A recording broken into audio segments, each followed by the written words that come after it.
নকল মায়ের মুখোশ টেনে খুলে ফেলল অপর্ণা। হ্যাঁ দর্শক, এমনটাই দেখতে চলেছেন চিরদিনই তুমি যে আমার সিরিয়ালের নতুন গল্পে। বিস্তারিত জানতে চ্যানেলটিতে লাইক দিয়ে সাথেই থাকুন, ভালো লাগলে সাবস্ক্রাইব করে রাখার অনুরোধ থাকলো।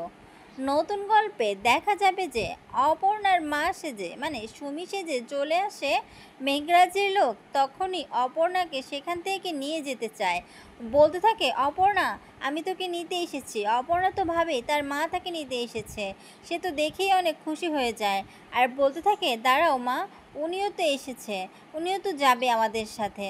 তখনই বলতে থাকে না না তুই চল, আমাদের সময় নেই, আমাদের এখন তোকে আগে নিয়ে যেতে হবে। তখনই অপর্ণা যেতে চায় না, সে তার মা ভেবে তাকে বোঝায়, কিন্তু ওই মহিলা কিছুতেই বুঝতে চায় না। তারপরে দেখা যায় সে বলতে থাকে যে শোন অপর্ণা, আজকে একটা কথা বলছি, আমরা ভেবেছিলাম যে তুই আরজু স্যারকে পেলে খুশি হবি, কিন্তু না, আরজু স্যারই তোর জীবনের সবচেয়ে বড় ফাড়া। তুই ওনার জীবনে কখনোই সুখে থাকতে পারবি না, উনি তোর জীবনের একটা বিপদ টেনে এনেছে, শুধু উনি কখনোই তোর জন্য ভালো হবে না। এক পর্যায়ে দেখা যায় জোর করে অপর্ণাকে অজ্ঞান করে গাড়িতে তুলে নিয়ে যায় ওই মহিলা।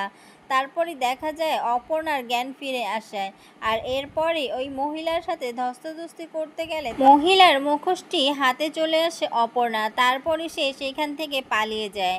ওইদিকে রাস্তায় একটি বালা কুড়িয়ে পায় কিঙ্কর, আর সেটা দেখে আর্যকে জিজ্ঞেস করে এটা কি অপর্ণার। আর্য তখন বলে হ্যাঁ, আমি 200% শিওর যে এটা অপর্ণার। তারপরে দেখা যায় যে আর্য আর কিঙ্কর এই বালা ধরে এই রাস্তা ধরে ছুটে যায়।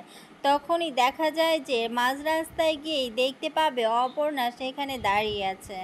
ওইদিকে অপর্ণার মা বাবা আর্য স্যারকে ভুল বুঝে বসে আছে।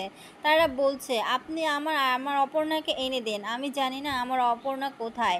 তখনই আর্য স্যার বলে দেখুন আমিও তো জানি না।